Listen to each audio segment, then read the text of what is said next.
आपके दो सहाफ़ी, उन्होंने बाज़ाब्ता तौर पे, एक ने तो इज़राइल के चैनल को इंटरव्यू दिया और इसके अलावा दो ने अपने ट्विटर अकाउंट पे ये ट्वीट की, अपने सोशल मीडिया पे बताया कि इज़राइल को अभी हमें भी एक्सेप्ट कर लेना चाहिए, तस्लीम कर लेना चाहिए। ये कोई बुरी बात नहीं है जो उन्होंने की, ज़्यादा बुरी बात यह है कि उसे अभी तक रोका किसी ने। किसी ने आज तक शट अप कॉल नहीं दी, किसी ने आज तक रियासती इदारे ने यह नहीं कहा। अमूमन हम जहां पे जाते हैं कोई लोकल सतह के छोटे मोटे फरिश्ते आते हैं वो नोट करने के लिए, लेकिन मसला यह है कि वो इतने छोटे होते हैं कि हमारा सही पैगाम अपने बड़ों तक पहुंचा नहीं पाते। वो चुगलियां जाके कर आते हैं नौकरी पक्की कराने के चक्कर में। लिहाजा मैं ये दरख्वास्त करूंगा कि थोड़े बड़े फरिश्तों को भेजा करो जिनमें इतनी सेंस हो कि वो समझ जाए कि ये अगला बंदा कहना क्या चाह रहा है। ये पाकिस्तान के भले की बात कर रहा है, कोई गद्दारी की बातें नहीं कर रहा। अगर इजराइल को तस्लीम कर लिया जाए तो इस पर डिबेट की जा सकती है कि तस्लीम करना चाहिए या नहीं करना चाहिए।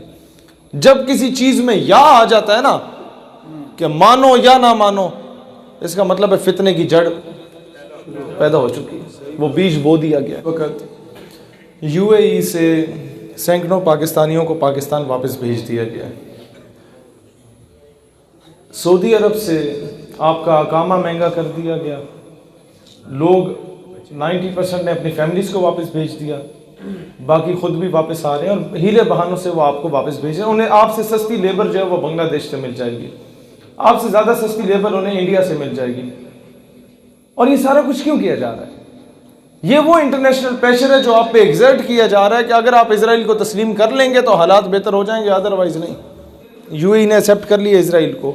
आपका एमएनए या एमपीए या आपका सेनेटर या आपका ब्यूरोक्रेट या कोई और ऑफिसर इस मुल्क से बाहर अगर सबसे सस्ते पैसों में, सबसे कम पैसों में कहीं एयाशी के लिए जा सकता था तो वो दुबई जाता था। अब वही फहाशी के अड्डे मुत्तहिदा अरब अमारात में बनेंगे। इजरायली औरतें सप्लाई की जाती कि एक दौर था जब ये नए नए मोबाइल आए थे कैमरा वाले, तो उस वक़्त जो भी लोग मुल्क से बाहर दौरे पे डेलीगेशंस जाते थे उन्हें मोबाइल गिफ्ट किया जाता था और उसमें वो चिप्स लगी होती थी जिसमें सारा डाटा आपका रिकॉर्ड होता है कि आप बेगम साहिबा को क्या बात कर रहे हैं। हमेशा तो आपने प्याज टमाटर लाने वाली बातें नहीं करनी होती बेगम के साथ, ज़ाहिर वो सारी बातें रिकॉर्ड होती हैं। उसके अलावा किस खातून से क्या बात हो रही है, ज़ाहिर है वहाँ सारे तो आपके वो शेखुल हदीस तो बैठे नहीं होते इदारों में, हर किस्म का बंदा बैठा होता है। उन्हें फिर उसी अंदाज से ब्लैकमेल किया जाता है कि तुम्हारे हल्के की आवाम को ये या तुम्हारे महकमे के बंदों को ये चीज़ दिखा दी जाएगी, इससे पहले कि तुम्हारी इज्जत खाक में मिले तुम हमारे लिए काम करना शुरू कर दो। हमारे लिए काम करोगे तो तुम्हारी तनख्वाह पहले 50,000 है, 50 लाख हम दे देंगे। कहाँ 50,000, कहाँ 50 लाख? उनके लिए तो ये चंद डॉलर होते हैं। लेकिन यहाँ मसला क्या होता है कि यहाँ से वो गद्दारियाँ शुरू होती हैं और मुल्क के राज बिकना शुरू हो जाते हैं। तो इन चीज़ों को कंट्रोल करने के लिए मैं यही उन छोटे फरिश्तों से कहता हूँ कि अपने बड़े फरिश्तों को अच्छा पैगाम पहुँचा दो कि मुल्क से बाहर कोई बंदा जाए तो उसको ये पाबंदी लगाई जाए कि वो गिफ्ट ना ले। नंबर 2 ये कि 19 एंड अबव ग्रेड का जो ऑफिसर आपका बैठा होता है किसी बड़े महकमे में, इदारे में, उसको ये इजाज़त ना दी जाए कि आप रिटायरमेंट के बाद मुल्क से बाहर जाके वहाँ पर रहें या वहाँ पर अपना घर बनाएं।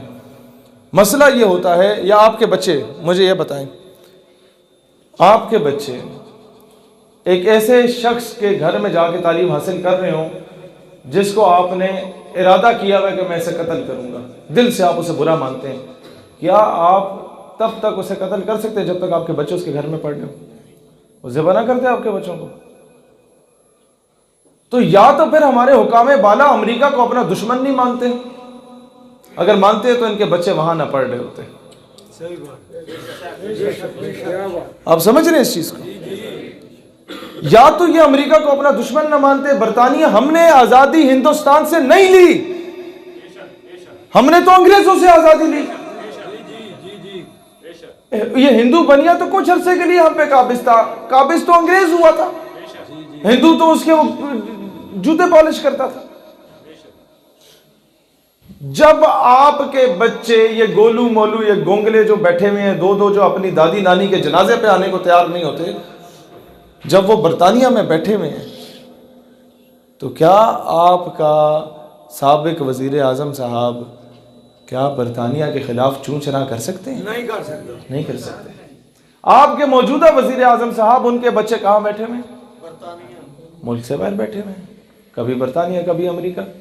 तो क्या कोई चूं चरा उसके बारे में हो सकती है? नहीं हो सकती। तो ये 2-3 करारदादें पेश करवाना आप लोगों की जिम्मेदारी है। MLA साहब के पास जाते हैं ना, साडा मुंडा भर्ती करा दो, जाते हैं ना। हकीकत आपने वोट दिया, आपने उस पर एहसान किया, उसके आगे पीछे गाड़ियां जो आपकी वजह से है ना। देखें, आज फ्रांस ने गुस्ताखी की है ना, उससे पहले हॉलैंड ने गुस्ताखी की, उससे पहले न्यूजीलैंड में गुस्ताखी, उससे पहले डेनमार्क में गुस्ताखी, उससे पहले नॉर्वे में, सिलसिला चलता रहा, उससे पहले अमेरिका में। इसका मुस्तकिल हल क्या है? गैरतमंद क़यादत कब आएगी आपके पास? 2-3 करारदादें आपने पेश करवानी है और मंजूर करवानी है। उसके लिए आपको एक कुर्बानी देनी पड़ेगी। आप में से तकरीबन हर बंदा गया होगा MLA के पास, मेरा बच्चा, मेरा भतीजा, मेरा भांजा भर्ती करा दो। 1-2 के भर्ती हुए होंगे, बाकियों को लारा ही मिला होगा ना। इसी तरह लिहाजा लारा लगवाने से बेहतर है उन्हें को MLA साहब आज हम अपना बेटा भर्ती कराने नहीं आए, MLA साहब आज हम अपने गली पक्की कराने नहीं आए, MLA साहब आज हम कीमे वाला नान खाने नहीं आए, आज हम बिरयानी की प्लेट पे बिकने के लिए नहीं आए, MLA साहब आज जो है हम गली नहीं पक्की कराएंगे, आज हमारे गांव में गैस नहीं लगती, ठीक है MLA साहब नहीं लगे, कोई मसला नहीं है, हमारे प्यो दादे गैस के बगैर भी जिंदा थे ना, तो बाद में भी जिंदा रह लेंगे, कोई मौत नहीं पड़ती उन्हें। हाँ, होनी चाहिए, अच्छी बात है, हमारा हक है, लेकिन फिलहाल हम इसके लिए नहीं आए। बिजली आती या नहीं आती ये एक सेकेंडरी चीज़ है। आप एक करारदाद ज़रा जाके पेश कराएं कि 19 ग्रेड से बड़ा जो ऑफिसर होगा वो रिटायरमेंट के बाद ना बाहर रहेगा, ना उसके बच्चे ड्यूरिंग हिज ड्यूटी वो बाहर जाके तालीम हासिल करेंगे, और अमेरिका में तो बिल्कुल भी नहीं। नंबर 2, एक करारदाद पेश करवाएं जिसके बाद शायद हमारा वापस जाना भी मुश्किल हो जाता है इस तरह की बातें करते वक्त, या आपके काले डालों वाले यूं जाके हम हमारे आगे से गुजरते हैं। वो करारदाद ये पेश करें, ब्यूरोक्रेसी में कादियानियों की भर्ती पे पाबंदी होनी चाहिए।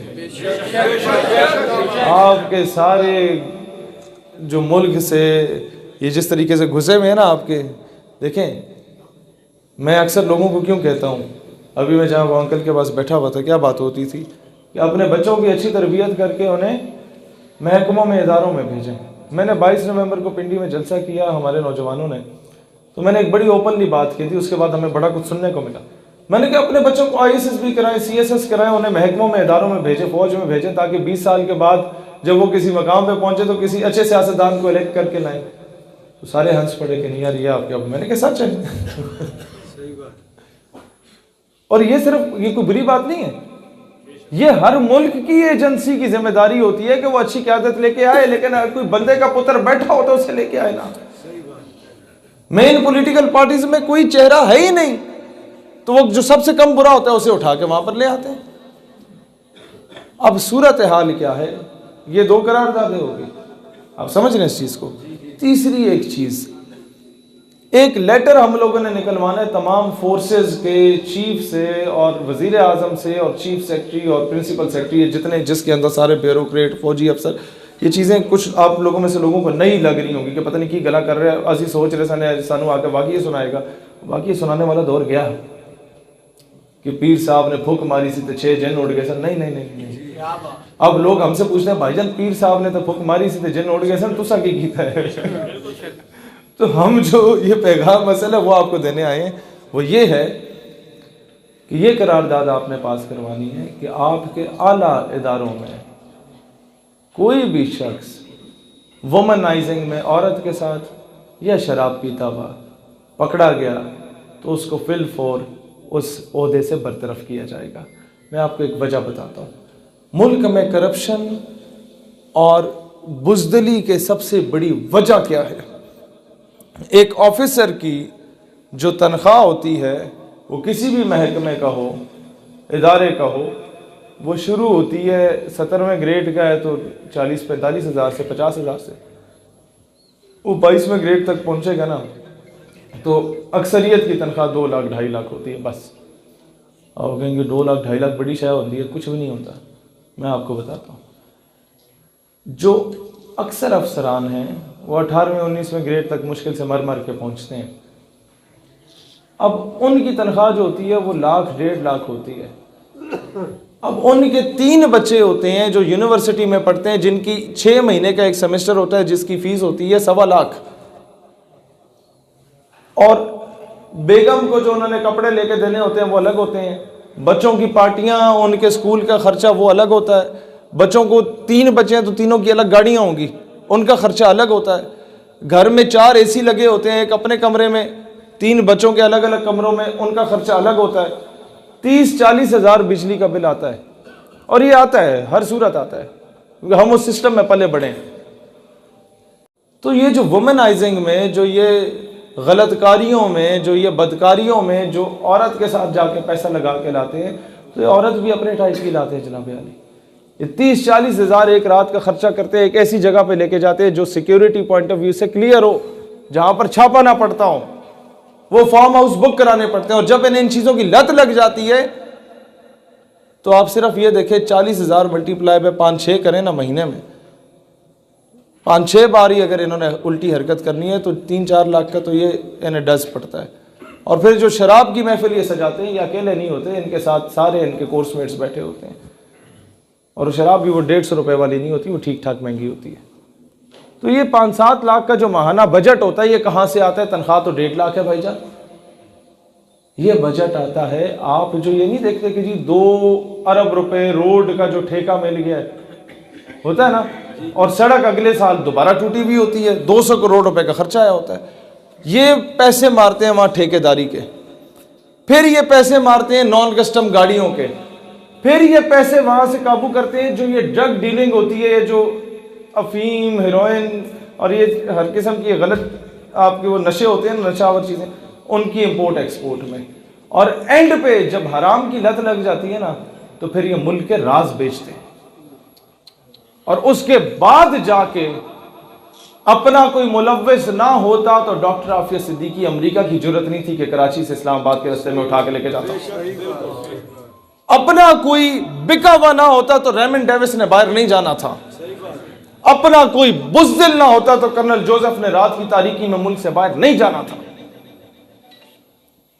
अपना कोई बिका ना होता तो मुबशर लुकमान, कामरान खान, ये लोग इजराइल की हिमायत में इनडायरेक्टली चूं चूं करने से पहले 100 मरतबा सोचते कि हमें कोई चंड ना पड़ जाए, लेकिन अब बेधड़क बोल रहे हैं, क्योंकि उन्हें पता है कि यहाँ सारा बिकाऊ माल बैठा हुआ है, हर शाख पे उल्लू बैठा है। अंजाम में इसका क्या होगा?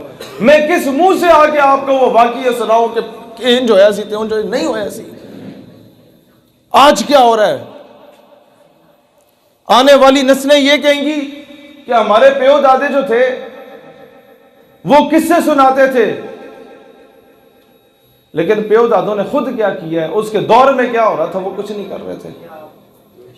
वाह वाह बटोर के मैं नहीं वो बटोरना चाहता। पिछले 6 साल से आपको बताया ना, गाजी इल्मुद्दीन शहीद रहमतुल्लाह अलैह ने क्या किया। अब क्यों नहीं बता रहा? क्योंकि अब मुझसे सवाल होगा, भाईजान उन्होंने तो किया, तुमने क्या किया? पहले हर बार आके बताता था ना कि गाजी आमिर चीमा ने यहां से वजीराबाद से उठ के क्या किया। अब क्यों नहीं बता रहा? क्योंकि सवाल होगा कि भाईजान तुमने तकरीरों के अलावा क्या किया। लिहाजा ये सिस्टम को चेंज करो ताकि किसी को आमिर चीमा बनने की जरूरत ही ना पड़े, गुस्ताख की जुर्रत ही ना हो कि वो इस तरह की हरकत करे। दुनिया को यह बावर कराने की जरूरत है कि दुनिया का सबसे बड़ा अगर कोई फ्रॉड है तो वो अक़वाम मुत्तहिदा है। वो मैं आपको एक मिसाल देता हूं। आपके पिंड में 5 चौधरी हैं, 5 जानी शराबी हैं, और आपके पिंड के जो शूरा बैठती है वो हर घर का एक बंदा उस शूरा का हिस्सा होता है। 6-7 बंदे हैं घर में, एक बंदा शूरा का हिस्सा है। वो फैसला करेंगे कि जनाब गांव में मस्जिद पे 1.5 लाख रुपए का खर्चा करना चाहिए, इसका सहन शहन ठीक करना चाहिए। लेकिन वो जो 5 चौधरी हैं उनके पास वीटो पावर का इख्तियार है कि अगर वो कह दें, उनमें से एक भी कह दे कि नहीं, तो इसका मतलब है नहीं, वो 100,000 बंदों की जो शूरा है वो गई, भाड़ में गई। तो मुझे ये बताएं, उन 1000 बंदों की शूरा का कोई फायदा हुआ? नहीं हुआ ना। उन 5 चौधरियों में से कोई एक भी मुकर जाए तो क्या मामला? तो इस पूरी शूरा की जो कमेटी है मजलिस शूरा का कोई फायदा? अक़वाम मुत्तहिदा ऐसा फ्रॉड है कि दुनिया के 225 ममालिक अगर कह दें कि फ़लस्तीन जायज़ रियासत है और इजराइल नाजायज़ रियासत है, तो वो 5 चौधरी हैं, जिनमें से एक अमेरिका, दूसरा बरतानिया, तीसरा चाइना, चौथा फ्रांस और 5वां रशिया। इन 5 में से कोई एक भी कह दे कि नहीं इजराइल जायज़ रियासत है, तो 250 ममालिक गए भाड़ में। जो उसने कह दिया वो सही है। तो ये फ्रॉड है कि नहीं है? फ्रॉड है। तो अक़वाम मुत्तहिदा दुनिया का वो सबसे बड़ा फ्रॉड है, लेकिन हम लोग उस चीज़ को तस्लीम नहीं करना चाहते। इकबाल हमें झंझोड़ के कहता था, यूरोप की गुलामी पर रजामंद हुआ तू, मुझको गिला तुझसे है, यूरोप से नहीं है। मसला ये है कि आप जब तक एक पेपर उठा के किसी के घर में नहीं जाते कि मुझे तुम्हारा नौकर बनना है, वो आपको नौकरी नहीं देगा। तो जब तक आप अमेरिका के गिट्टों में बैठ के बूट पॉलिश नहीं करते, तो वो भी आपको नौकर नहीं बनाता। अमेरिका तुम पे जुल्म नहीं करता, तुम खुद जाते हो कि मुझे डॉलर दो, मैं तुम्हें अपनी बेटी देने को तैयार हूं। हमारे पिछले 20 सालों की तारीख इस बात की गवाह है। यही तो हुआ है। रेमंड डेविस क्यों जाके लिखता है कि $5 $10 के पीछे पाकिस्तानी अपनी मां बेचने को तैयार है? तो मैं आके क्यों आपके साथ फ्रॉड करूं कि 5 घंटे का मैं सफ़र करके आऊं, 5 घंटे सफ़र करके जाऊं और सिर्फ आपसे बोलूं वो नारा लगाओ जिंदाबाद मुर्दाबाद? नहीं नहीं नहीं नहीं नहीं नहीं। ताजदार ख़त्म नबूवत जिंदाबाद हकीकी मैनों में हम उस वक़्त कह पाएंगे जिस दिन additional director general FIA Abu Bakar Khuda Bakhsh, जो कि कादियानी अपॉइंटेड है, वो अपने मनसब से उतर जाएगा।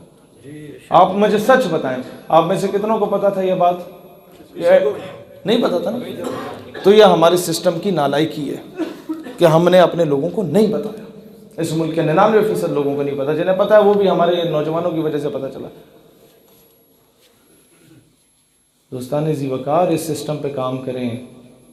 MNA साहब को जाके कहें कि करारदाद पेश करें, और करारदाद बड़े मैं आपको बताता हूँ। फिर हमारे जहन में होता है कि पता नहीं करारदाद पेश होगी या नहीं होगी, होगी तो पता नहीं मंजूर होगी कि नहीं होगी, इनका बाप भी मंजूर करेगा। शर्त ये रखी जाए कि जो वोट देगा वो आवाम को दिखा के वोट देगा कि मैं फेवर में दे रहा हूँ या अगेंस्ट दे रहा हूँ। ये ऊंच नीच करे तो सही ना, आवाम इन्हें घर में नहीं घुसने देगी।